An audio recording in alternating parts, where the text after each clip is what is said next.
Welcome to the T-Pac Arcade. Today's game is Kool-Aid Man for the Atari 2600. In this 1983 elimination action game from M Network, Kool-Aid Man is trying to stop the Thirsties from draining all the water in his swimming pool. Now, I don't drink Kool-Aid, literally or metaphorically, but for some reason, video games shamelessly built around marketing consumer products really tickle me. Especially Kool-Aid Man. You know, the sentient smiling pitcher who bursts through brick walls to peddle his sugar water on unsuspecting children. Why wouldn't I want to play a video game featuring that guy?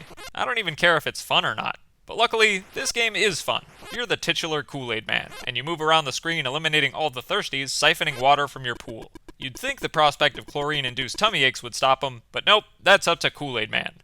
You get rid of thirsties by passing over them, but only when they pause to lower their straws and drink. Making contact with the ones in motion sends you bouncing around the screen for a few seconds, and same goes for making contact with walls or the pool.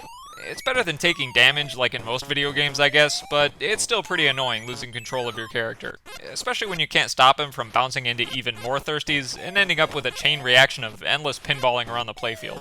Luckily, you can collect Kool-Aid ingredients every once in a while to turn temporarily into Big Kool-Aid Man, who's impervious to collisions. W icons are for water, S icons are for sugar, and K icons are for, you guessed it, Kool-Aid.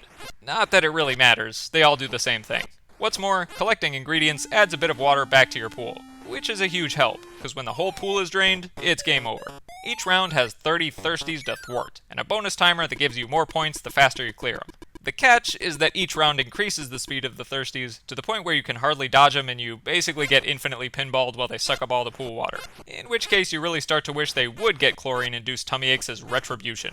I'm a huge fan of the graphics in this game. The tiny Kool-Aid pitcher is adorable, and the thirsties have a lot of personality, whether or not it's intentional. They just look so much like colorful, lethargic cherries. It's great.